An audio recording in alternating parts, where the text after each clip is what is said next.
buka di Az-Zukhruf 3 ayat 61. Di situ berkata, wa innahu la ilmu li saati falakam taruna biha wa tabi'ni azza suratul mustaqim. Saya melihat artinya sungguh luar biasa. Sungguh dia Isa benar-benar mengetahui tentang hari kiamat. Janganlah kamu ragu-ragu tentang kiamat itu. Kiamat itu, ikutilah aku, inilah jalan yang lurus. Saya bilang, Isa, ini dalam saya, ini imannya oleh umat Nasrani. Nah, itu saya berpikir, tidak ada satupun yang tahu tentang hari akhir, yaumil akhir, hari kiamat itu nggak ada yang tahu. Tapi di surat Az-Zukhruf ini mengatakan, Isa tahu tentang hari kiamat. Di situ saya mulai kebingungan. Saya di situ.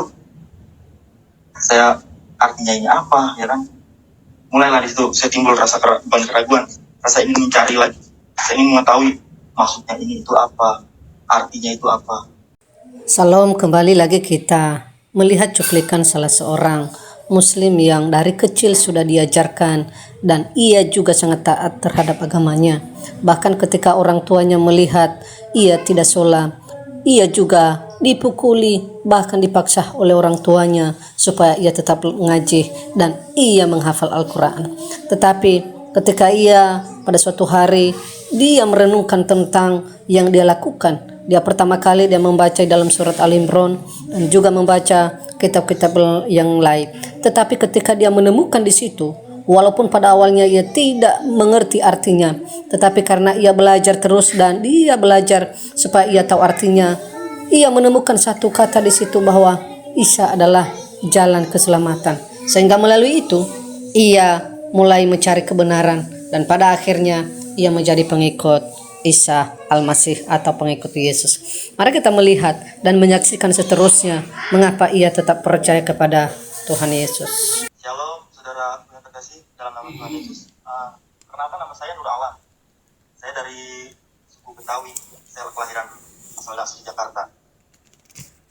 Dan latar belakang saya memang dari agama Muslim. Saya dari kecil dididik. Ya waktu SD sekolah dasar saya sekolah di madrasah. Ya di sana ya cukup belajar ya saya di sana. Belajar tentang keimanan Islam saya di sana. Belajar sholat 5 waktu. Belajar ya segala macam, menghafal 99 nama Asmaul Husna dan lain sebagainya. Usia saya saat ini 24 tahun. Jadi kenapa sih kok saya bisa percaya pada Tuhan Yesus? Ini saya tidak pernah terpikir juga di dalam pikiran saya, niatan hati saya nggak pernah saya. Tapi jadi ketika saya belajar di sekolah dasar itu saya belajar tentang keislaman, saya belajar mengaji di sana, belajar ya kan tingkatan mengaji kan dari Iqra, juz amma, baru ke tingkat Al-Quran. Saya pelajari itu semua. Nah ketika saya belajar di sana juga keluarga saya memang juga keluarga yang fanatik juga termasuk. Kalau saya dulu saya nggak mau belajar ngaji, saya selalu dipecut sama orang tua saya, sama ibu saya. Saya disabet pakai sapu lidi. Ngaji sono, dibilang gitu kan. Ya, saya bilang gitu. Buat apaan disekolahin gak bisa baca Al-Quran? Ya kalau menurut saya kan, kalau saya belajar tentang Al-Quran, mengaji itu ya memang wajib di dalam Islam. Dulu saya mengaji itu hanya saya baca ya sekedar Arabnya aja. Saya nggak pernah memahami arti-artinya itu. Yang saya baca ya Arab-Arabnya aja. Nah setelah itu kan saya belajar di sana sampai lulus sekolah dasar. Saya sekolah juga, setelah lulus saya sekolah di SMP di sekolah swasta. Nah di sana juga saya juga aktif ikut kegiatan seperti ya belajar keislaman, belajar tentang agama, aktif juga saya. Seperti apalagi kalau bulan Ramadan waktu itu ya, saya aktif suka jadi panitia juga saya untuk kayak sahur on the road, acara-acara seperti itulah. Saya sering mengikutinya. Nah, singkat cerita, saya lulus SMP, saya SMA. Saya aktif juga di sekolah swasta SMA, belajar tentang keislaman. Saya belajar di sana, dan saya makin mendalami lagi kan, tentang Al-Quran. Nah, setelah saya belajar, saya di waktu sekolah namanya masih anak-anak itu, ya sempat hilang lain yang kenakalan dan saya sempat mengalami kenakalan juga. Cuman belum terlalu nakal banget. Nah, setelah saya lulus SMA, baru saya mengalami kenakalan yang luar biasa pas saya kuliah. Nah, pas saya kuliah itu, saya kuliah tidak sampai selesai. memang karena kenakalan saya yang sangat, bisa saya bilang luar biasa tuh kenakalan saya. Kenakalan saya, saya suka nongkrong juga di bar, di diskotik, saya suka nongkrong di sana sama teman-teman kuliah saya, pergaulan saya.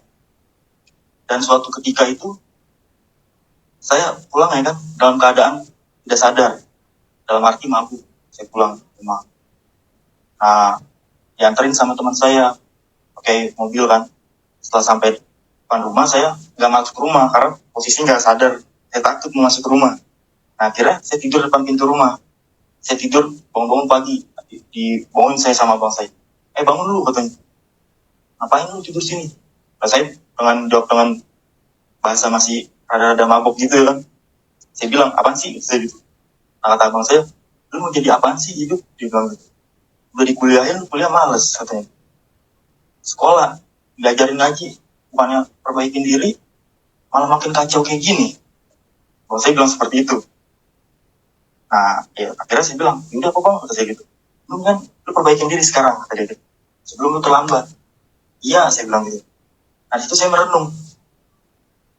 Saya sempat terlintas berpikir, dosa saya kayaknya banyak ya, saya bandel. Dosa saya begitu banyak, saya bilang.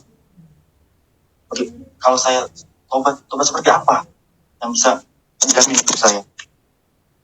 Dan situ saya mulai memperbaiki diri saya lagi. Saya menjalani ibadah lagi, sholat, saya mengaji lagi. Saya rutinitas seperti itu. Nah, abang saya senang melihat saya seperti itu kan. Nah, kayak gitu dong katanya gitu. Iya bang, saya bilang gitu. Kan enak dilihatnya, biarpun nggak kerja juga. Kayak gini enak gue ngeliatnya katanya gitu kan. Nah, udah tuh saya rutinitas mengaji. Dan saya belajar, saya baca Al-Quran. Saya baca Al-Quran. Saya memang sudah dari kecil sih sudah tahu surat-surat itu. Cuman saya tidak memahami arti-artinya. Saya nggak pernah sama sekali. Dulu kan kalau kata orang tua saya, yang penting bisa baca Al-Quran. Udah. Orang tua saya bilang gitu. Yang penting lu gede ntar bisa ngaji gitu. Nah, udah kalau saya belajar, saya baca Arabnya aja. Artinya nggak pernah saya hiraukan. Nggak pernah saya cari tahu artinya. Jadi saya baca Arabnya aja. Dan suatu ketika saya membaca surat-surat di Al-Quran ya. Kok saya membaca arti-artinya? Saya bilang, ini arti ini menceritakan tentang apa? Saya bilang gitu. Di dalam hati saya. Waktu itu saya membaca dalam surat Maryam yang ayat 19, yang ayat 3, surat Maryam 19 ayat 3. Di situ kan berkata wassalamu ala yauma walitu wa yauma amutu wa yauma ubasuhaya di situ.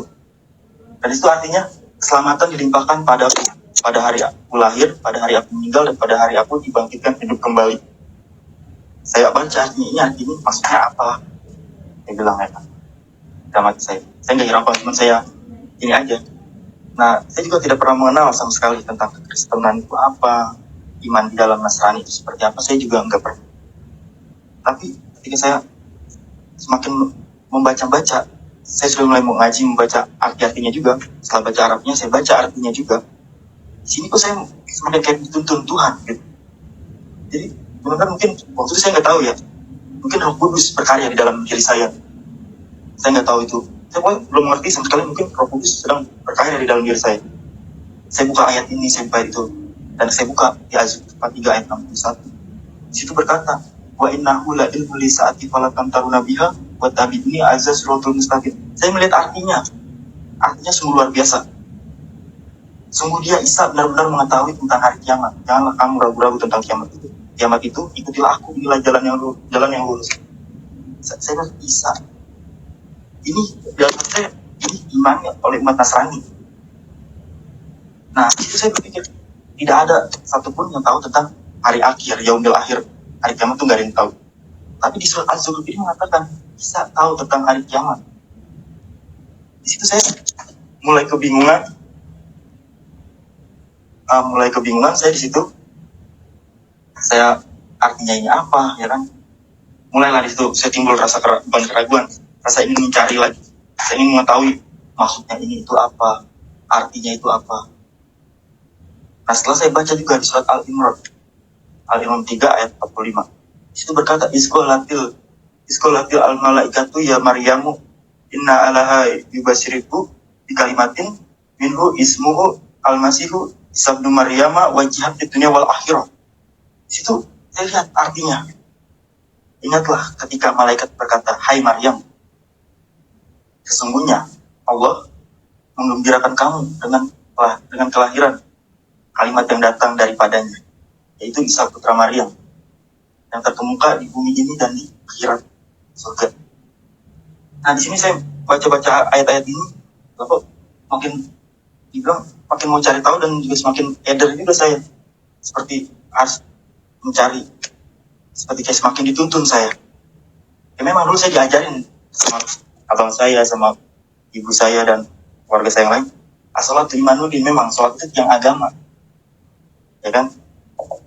Kalau tidak sholat biasa juga di dalam Islam, karena memang tertulis di Al-Quran juga sholat itu yang agama, seperti kayak sholat, ya kan? Inna sholatku wa nusuki wa matiku. Itu tercatat karena as-sholatu imanuddin, sholat itu yang agama. Nah, setelah itu saya tidak sengaja, maka saya juga suka dengerin musik. Nah, saya lihat sekilas ada kesaksian hamba Tuhan. Di situ saya lihat, tapi awalnya saya nggak percaya. Awalnya saya lihat kesaksian itu, saya dengarkan kesaksian itu sampai selesai. Dalam hati saya berkata, ini beneran apa enggak ya kan kesaksian ini. Nah, setelah saya sering melihat, sering lagi saya muncul beberapa kesaksian banyak. Saya lihat kok menunjukkan mengarah ayat-ayat di Alkitab. Di situ saya mulai penasaran dengan apa itu Alkitab. Rasa penasaran saya muncul, Alkitabnya ada apa ya di dalam Alkitab. Tapi saya belum cari tahu. Karena kenapa saya tidak mencari tahu? Karena saya takut megangnya. Bacanya juga saya bingung kan waktu itu. Saya takut juga. Saya nggak hiraukan aja deh. Akhirnya saya tunjukkan kesaksian hamba Tuhan itu. Saya lihat ke teman saya. Lihat nih. Ini beneran gak sih? Kayak gitu kan. Nah, teman saya, ini mah bohongan. Dia bilang gitu. Ini mah settingan. Dia bilang gitu kan. Kagak nih, lihat dulu sampai selesai. Saya bilang. Membahas juga ayat-ayat Al-Quran ya kan. Terus saya tanya juga, ini kalau ayat-ayat Al-Quran ini menurut lu artinya apa ya? Nah, teman saya jawab, lu mah gak usah paham-pahamin artinya, kata dia gitu. Nanti lu ke bawah-bawah. Saya bilang, kita gak perlu ke bawah-bawah, ini kita cari kebenaran, saya bilang gitu kan. Apa udah diemin aja, kata teman saya gitu. Ya udah, saya tidak hiraukan, saya diemin. Nah, akhirnya saya mungkin Roh Kudus itu sedang berkarya juga dalam saya, semakin kayak tertuntun saya. Maka saya cari nama hamba Tuhan itu di media sosial, di Instagram saya, di Facebook saya cari. Ketemu memang banyak sekali kan namanya. Saya chatting, nggak dibales. Saya chatting semua, nggak pernah dibales. Nah, akhirnya ada suatu kayak grup, bukan di Facebook, ada suatu kayak grup. Di situ tertulis ya kan, coba chat, siapa tahu dibalas. Saya coba, awalnya saya chatting, nggak saya tanya bilang saya mau bertobat, saya nggak bilang, ya saya mau belajar tentang ini, saya nggak bilang. Saya cuma konsultasi. Bu, saya mau konsultasi sama ibu, saya bilang. Konsultasi apa, katanya. Saya dulu anak nakal, Bu, saya bilang. Hidup saya dulu, saya bilang liar. Kok bisa, katanya gitu kan.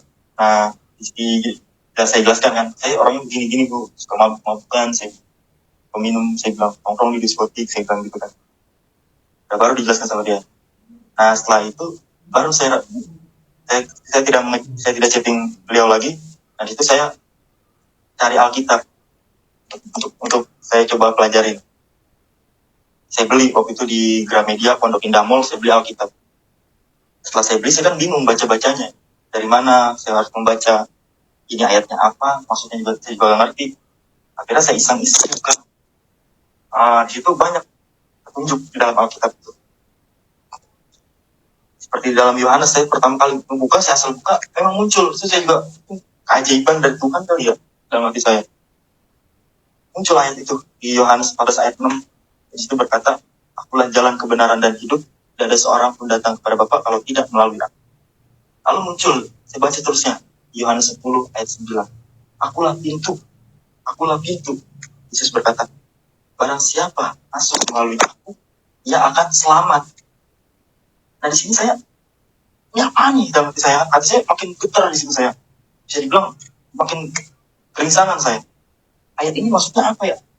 Artinya apa nih anak? Bacaan ini kok dahsyat banget artinya. Dia bilang, ampunlah pintu. Barang siapa masuk melalui aku, pasti akan selamat. Ya. Nah, di situ akhirnya saya kontak lagi tuh hamba Tuhan yang saya chatting itu. Saya minta nomornya. Gitu.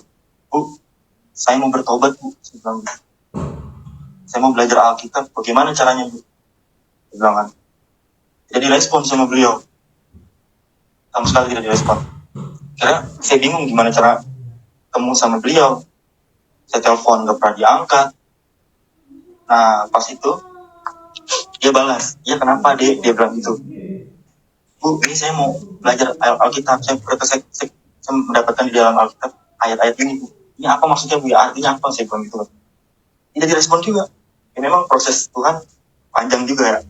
Untuk saya ini tidak segampang yang saya rasain juga. Prosesnya sangat, saya bilang sangat sulit banget. Nah, akhirnya beliau WhatsApp saya, dia bilang, nanti ada hamba Tuhan bertemu dengan kamu. Dia bilang gitu. Nanti kamu konsultasi saja dengan beliau. Diarahkan sama beliau. Nah, dikasih nomornya, tapi saya tidak dihubungi sama sekali sama beliau. Sama sekali saya tidak dihubungi. Akhirnya saya minta, Bu, saya minta nomornya aja, Bu. Saya bilang, kasih, saya telepon, juga nggak direspon sama beliau. Nah, akhirnya setelah berjalan 1 bulan, baru beliau mengabari saya. Iya dek, kenapa? Ini Pak, saya dulu sudah janjian sama Bapak, tapi Bapak belum pernah sempat, saya bilang gitu. Iya, saya sibuk, kata dia gitu. Kapan kamu bisa ketemu? Besok bisa Pak, saya bilang gitu. Akhirnya dia bertemulah saya dengan dia, dengan salah satu hamba Tuhan di suatu mall di Blok M. Saya konsultasi dengan beliau, dan ternyata ya Tuhan, beliau itu mantan dari Muslim juga, dari pondok pesantren. Nah, saya ketemu, konsultasi, beliau membawa Al-Quran, saya membawa Alkitab. Saya bilang, Pak, ini saya bawa Al-Quran, dia bilang gitu. Ini saya punya Alkitab, saya bilang gitu. Ini cara bacanya gimana? Ya kan? Nanti saya bilang, kamu duduk dulu, ya. Nah, beliau itu berdua sama temannya, cewek. Nah, temannya itu juga membantu membimbing saya juga. Saat ini dia sebagai ibu rohani saya. Dia menguatkan saya ketika saya dalam masalah, ketika saya waktu saya pikul salib. Beliau juga masuk menguatkan saya banget. Dari situ saya konseling sama beliau, sama mereka berdua. Saya bertanya, Pak, ini saya ketemu nih ayat-ayat ini, Pak. Ini maksudnya apanya, Pak? Saya bilang gitu. Ayat-ayat ini. Kok jaminan banget dan ikat saya gitu. Memang dia bilang, ada nggak yang bisa menjamin kamu sampai ke sana, surga maksudnya? Saya bilang, kalau keyakinan saya sebelumnya sih nggak ada, Pak, sebelumnya. Kok bisa dia malah bilang gitu kan? Ini memang saya tidak pernah menemukan ayat yang mengatakan saya pasti ke surga kalau saya mati. Nah, lalu saya menemukan ayat jaminan-jaminan ini. Ini maksudnya apa, Pak? Ya, itulah Yesus, kata dia, Tuhan Yesus. Benar-benar Tuhan yang nyata dan hidup. Dia Tuhan yang menjamin kehidupan kamu sampai di yaumil akhir nanti. Nah, setelah itu saya konseling. Sebelum saya mau pulang, beliau bilang, kamu mau nggak saya doain? Boleh, Pak. Saya didoain sama beliau sebelum pulang. Nah, setelah saya didoain, saya bilang, Pak, Bapak, saya tunjukkan di suatu YouTube. Pak, Bapak kenal hamba Tuhan ini nggak? Saya bilang. Salah satu hamba Tuhan, saya sering menyaksikan videonya, saya bilang gitu. Oh, saya kenal dekat dengan beliau. Kamu mau ketemu? Mau, Pak, saya bilang. Saya mau ketemu sama beliau. Ya udah, nanti kamu kapan ada waktu ikut saya, katanya gitu kan. Nah, selang 1 minggu, diajak saya sama hamba Tuhan bertemu. Nah, itu pertama kali saya masuk gereja. Saya juga tadinya takut, Pak, ini gereja. Saya bilang, iya, katanya mau ketemu, kamu mau belajar. Iya, tapi ini gereja ya, kata saya. Iya, nggak apa-apa, masuk. Saya masuk, saya melihat beliau sedang khotbah pada waktu itu. Saya dengerin khotbahnya, saya dengarkan kesaksiannya. Nah, setelah selesai kesaksian beliau, setelah selesai khotbah beliau, saya didekatkan sama beliau, diperkenalkan. Nah, beliau bilang, kamu mau saya doain? Nah, katanya, ya mau, Pak, saya bilang. Tumpang tangan beliau sama tim-tim yang lain. Di situ saya didoain, saya nggak tahu doanya bacaannya apaan. Pokoknya dia berdoa panjang banget. Itu saya dijamah Tuhan. Saya hal yang gak pernah saya rasakan, hati saya yang gak pernah saya rasakan.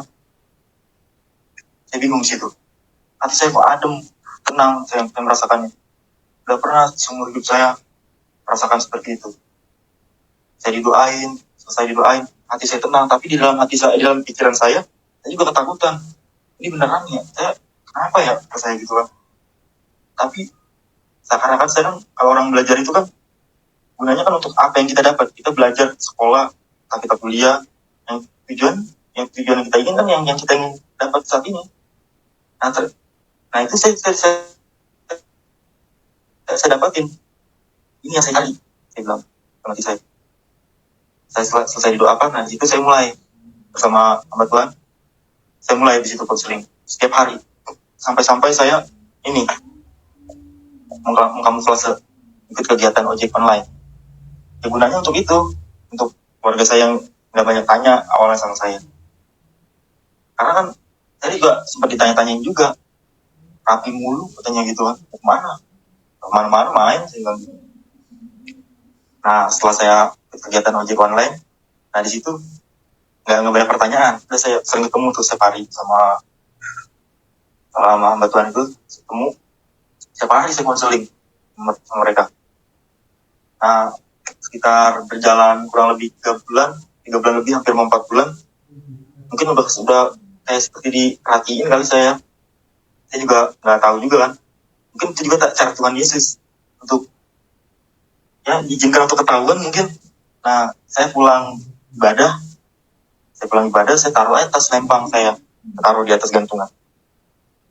Nah di situ pagi-pagi saya kaget, saya dilemparin kayak Alkitab, buku tentang Kristenan, semuanya, proposal. Saya kan waktu itu mau dibaptis tuh, saya nggak jadi. Karena posisi ini lockdown. Karena nggak jadinya karena itu, jadi diliburkan. Nah itu proposal itu ketahuan saya. Wah ini anak gila nih, saya bilang gitu. Ya apaan lu belajar baptis gini nih? Saya bilang, saya mencari kebenaran, saya bilang gitu. Apanya yang benar, lu gila lu, saya bilang gitu. Lu dikasih duit berapa? Siapa yang dikasih duit? Kalau saya dikasih duit ngapain sih? Jadi tukang ojek, saya bilang gitu. Ketika ojek gini, saya nyari uang, saya bilang gitu. Nah situ saya habis dimarah-marahin sama abang saya, sampai dia bilang gini, ini anak udah setanan nih, saya bilang. Nah dia bilang gini, lu pernah ketemu pendeta ya pinggir jalan? Apaan sih, saya bilang gitu. Yang beliau maksud itu penginjil kan. Beliau bilang, ini soalnya dulu gue pernah ketemu pendeta di pinggir jalan, kata dia gitu. Ya cerita-cerita tentang agamanya, gue gak pernah dengerin, kata dia gitu. Udah gue tinggal aja, ini jangan-jangan lu ketemu dia nih, mau orang kayak gitu. Saya bilang, saya mencari sendiri, saya bilang gitu. Mencari dari mana, dia bilang. Saya melihat dari Al-Quran, saya bilang gitu kan. Al-Quran apa, dia bilang. Ya Al-Quran kita, saya bilang gitu kan. Coba aja lihat di surat-surat Al-Quran. Saya tunjukkan kan ayat-ayat Al-Quran itu, sampai dia bilang, ini artinya salah, lu ngaco lu, kata dia. Apanya ngaco, ini bacaannya. Dia bilang, keselamatan adanya di dalam siapa, saya bilang. Kepastian hidup kekal di dalam siapa. Langsung dia bilang, wah ini udah sitting nih anak, katanya gitu. Jangan dikasih uang, dikasih apa. Saya bilang, saya gak pernah terima spesial uang, saya bilang gitu. Gak ada saya terima itu. Ini dari hati saya, panggilan saya, gitu. Akhirnya dia bilang, ini kalau lu masih mau bawa nih buku-buku, lu kan keluar dari sini tadi, abang saya gitu kan. Lu gak usah bareng sama gue, udah malu gue, katanya gitu. Saya merenung sih, saya bingung juga, saya mau kemana kan. Dia sih diem aja. Ngapain lu bengong, katanya. Diem, saya gak ngomong apa. Akhirnya ya udah, saya pergi. Nah di situ saya bingung, saya mau kemana. Nah saya sempat 2 hari di tempat teman saya tuh waktu itu numpang. Teman saya nanya, mau kemana lu, katanya. Enggak, kemana-mana, mau ke Bandung, dia bilang gitu. Bawa baju banyak banget, saya bawa baju sampai 3 tas. Nah saya sambil konsultasi sama keluarga rohani saya kan, sama bapak rohani saya dan ibu rohani saya juga. Tanya, Bu, ini saya bagaimana, Bu, saya harus kemana? Udah kamu tenang, kamu doa. Akhirnya saya tinggal di suatu gereja. Saya tinggal di sana kurang lebih hampir mau 1 bulan. Kalau saya nelfon saya lagi, saya bilang, untuk apa saya suruh pulang? Kalau bahas-bahas yakinan lagi, saya lebih baik nggak pulang-pulang, saya bilang gitu. Tanya, udah pulang, udah nggak ada yang marah, katanya gitu kan. Nah akhirnya saya konsultasi juga kan sama bapak rohani dan ibu rohani saya. Nah, saya setelah konsultasi, saya bilang, Pak, ini saya gimana Pak? Gimana apanya? Keluarga saya ajak ketemu. Ya udah kamu ketemu aja, dia bilang. Tapi jangan kamu langsung ke rumah ketemu di janjian di mana gitu kan. Terus saya ketemuan pinggir jalan. Setelah ketemu, nah keluarga saya udah ngumpul semua di situ. Langsung saya dibawa ke rumah. Saya posisi saya di tengah, keluarga saya merhubungin saya. Kenapa sih? Masih penasaran kayak gini? Didesak saya di situ. Terus panggilkan ustadz saya. Mau didoain ke situ ngapain? Saya pernah kesurupan. Saya bilang gitu, ngapain saya didoain? Oh, saya sambet tuh saya. Enggak, ini udah dicuci otak nih kamu, ustadznya. Lah, cuci otak dari mana? Saya bilang. Akhirnya keluarga saya mendesaknya pengalihannya lain, malah nanya-nanya tentang hubungan pacar. Saya bilang, ada hubungannya sama pacar. Saya bilang, kamu punya pacar? Lu punya pacar ya? Pacar dari mana? Saya bilang, enggak nih, pasti nih, jangan punya pacar. Katanya gitu. Lu ikut agama pacar lu, diem-diem. Saya bilang, agak ada. Saya kalau iman saya atas dasar manusia, iman saya nggak bakalan sempurna. Saya bilang gitu kan. Apa gunanya orang, ya? Manusia itu pasti mengecewakan. Kalau saya di tengah jalan kecewain sama dia, labil nanti saya. Ikut siapa? Nah, akhirnya di situ mendesak saya. Udah lu baca syahadat lagi aja. Ngapain? Saya kalau bisa kayak gini sebenarnya nggak akan datang ke sini. Akhirnya meredam kan. Udah biar dia tenang dulu, tidur saya. Setelah saya disuruh tidur, takut besokan ntar ingin lagi kan, disuruh paksa-paksa kayak gitu. Saya nekat aja di situ. Saya cuma punya celengan waktu itu satu tuh. Saya bawa di tas. Celengan nggak tahu isinya berapa. Saya pergi lagi. Telepon Pak. Telepon Bapak Rohani sama Ibu Rohani saya. Pak, saya kayak gini nggak kuat deh Pak. Kenapa? Ini pasti saya disuruh yang aneh-aneh, saya bilang. Suruh baca inilah. Syahadat lagi, saya bilang. Saya nggak ada gunanya, saya bilang. Nah, akhirnya saya tengah malam saya keluar motor. Saya bawa celengan dari saya cari tempat kos. Puji Tuhan, isi celengan itu cukup untuk 1 bulan. 1 bulan ngekos. Selebihnya Tuhan Yesus yang kasih. Cukupkan saya sama Tuhan Yesus.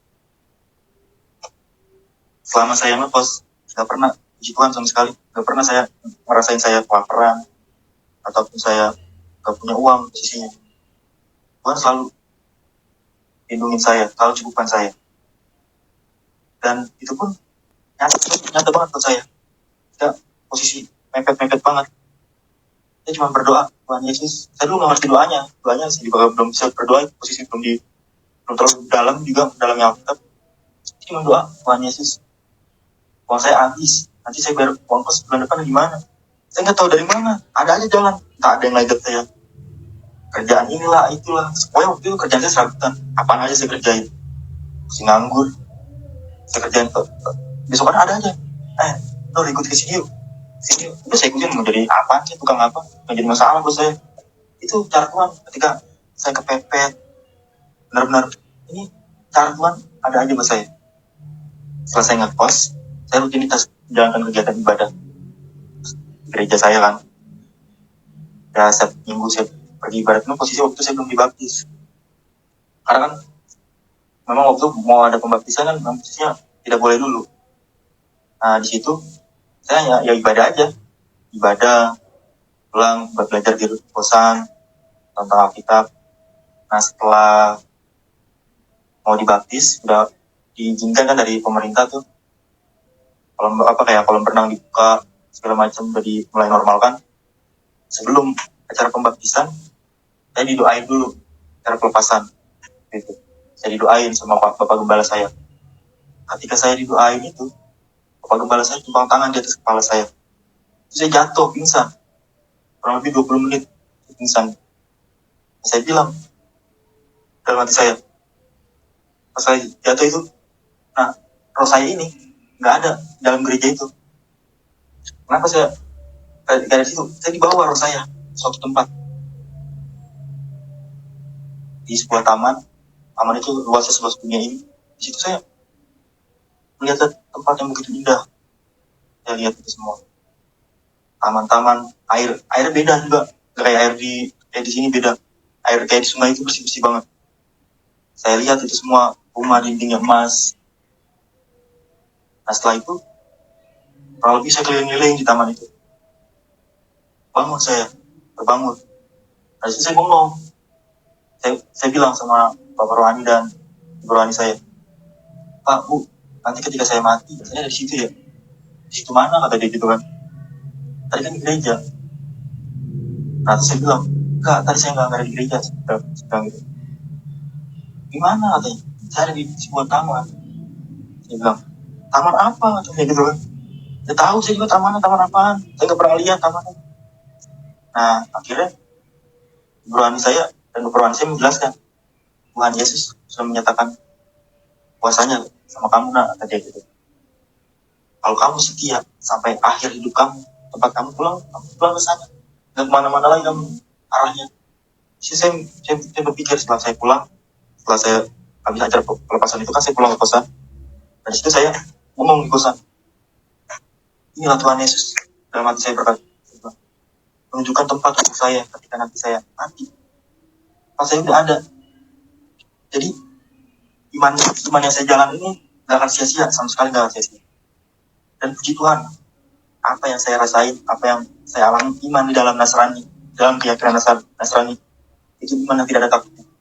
Dalam arti bukan gak takut apa, kita gak takut tentang masa depan kita seperti apa, tentang nanti ke depannya kita seperti apa, kita gak ada yang pernah saya rasain itu. Karena masa depan yang cerah indah sesungguhnya itu sudah tahu saya. Saya nanti setelah selesai dunia ini, saya ada di mana, saya pulang kemana.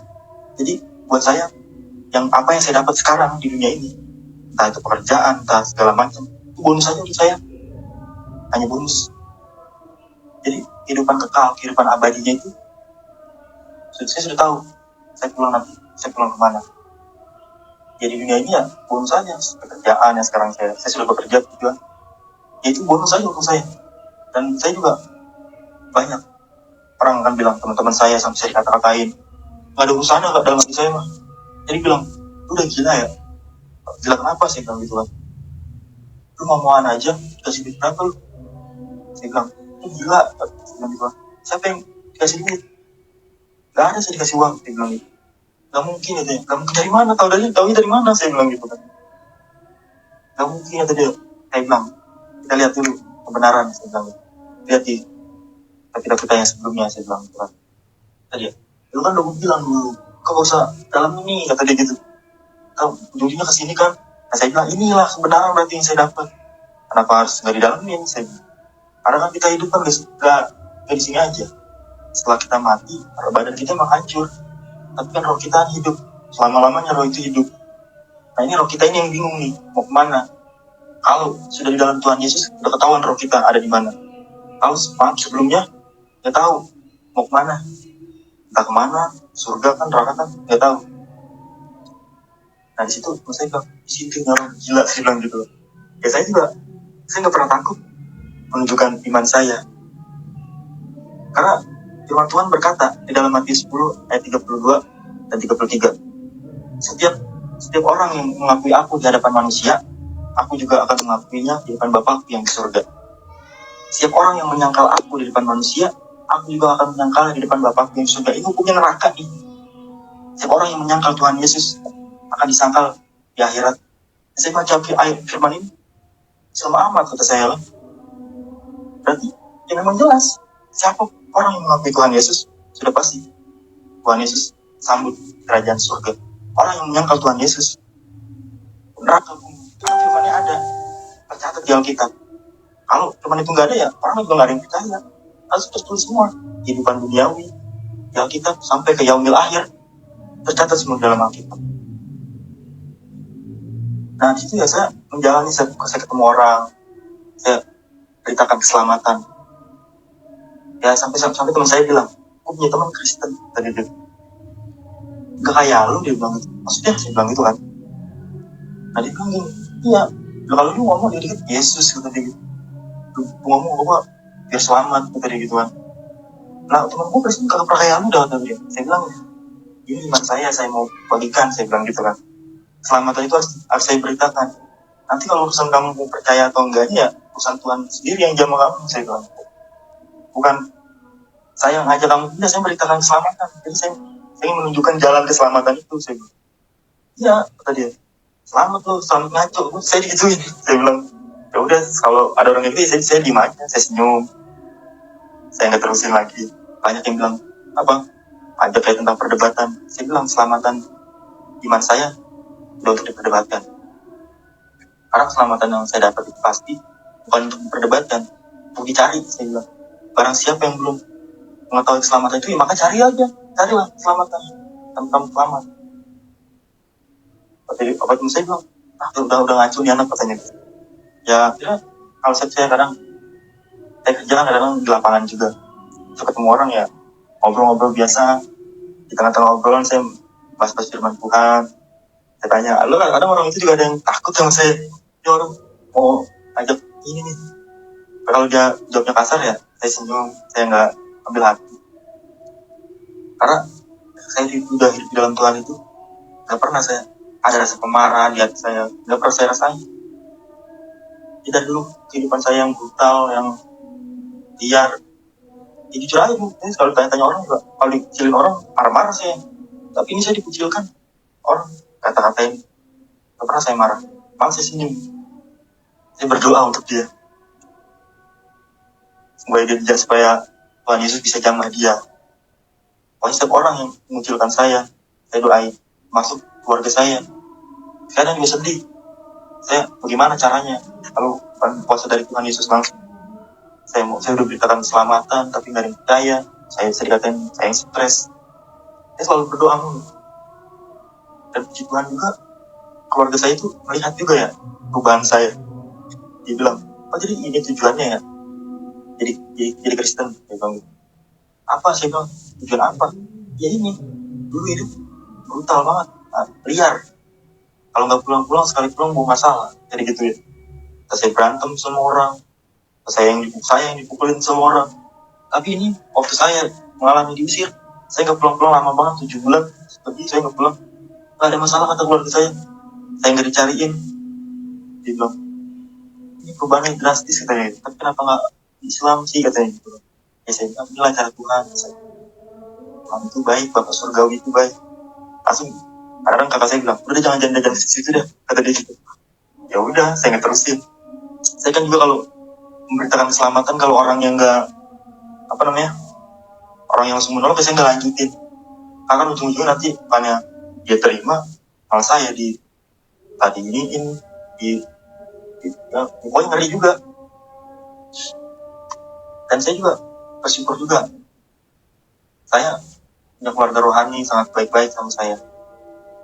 Dia selalu bantu saya, selalu support saya dalam keadaan apapun, bahkan menguatkan iman saya.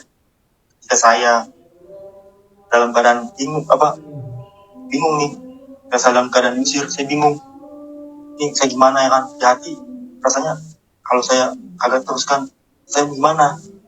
Tapi mereka selalu support saya, selalu kuatkan iman saya. Inilah kan saya sudah bilang, Tuhan itu gak gampang. Memang di hati saya berkata, kok Tuhan itu begini amat. Saya bilang, katain orang, dibuang. Saya bilang, tapi setelah saya mempelajari lebih dalam, ya ini apa yang saya penderitaan yang saya alami, di ujung tangan saya itu surga itu buka untuk saya di akhir hidup saya nanti. Karena bumi ini juga udah tua, hidupnya selamanya di bumi pasti selesai. Kehidupan saya nanti kekal di surga bersama Tuhan Yesus. Jadi apa yang saya rasakan itu, ketika saya dikucilkan orang, udah yang saya lihat di ujung akhir hidup saya aja. Demikianlah kesaksian ini. Kiranya Bapak, Ibu, dan Saudara semua diberkati serta dikuatkan untuk tetap setia kepada Tuhan Yesus. Kesaksian mereka ini bukanlah cerita yang dibuat-buat, melainkan kisah nyata dari kehidupan mereka, di mana hal yang tampaknya tidak mungkin terjadi dalam kehidupan mereka. Sejak mereka berjumpa dengan Tuhan Yesus, hidup mereka mengalami perubahan yang begitu ajaib, dan semua doa-doa mereka dijawab oleh Tuhan Yesus. Karena itu, mari bagikan video kesaksian ini kepada keluarga, sahabat, dan orang-orang yang terdekat kepada Bapak Ibu, supaya mereka juga dikuatkan dalam iman. Siapa tahu ada di antara mereka yang sedang mengalami pergumulan atau tantangan hidup, dan melalui kesaksian ini mereka kembali dikuatkan, dibangkitkan semangat mereka kembali, serta menemukan kebenaran yang sejati, dan mereka tidak ragu-ragu lagi karena mereka telah menemukan Yesus Kristus dalam kehidupan mereka. Terima kasih, sampai jumpa di video selanjutnya. Tuhan Yesus memberkati.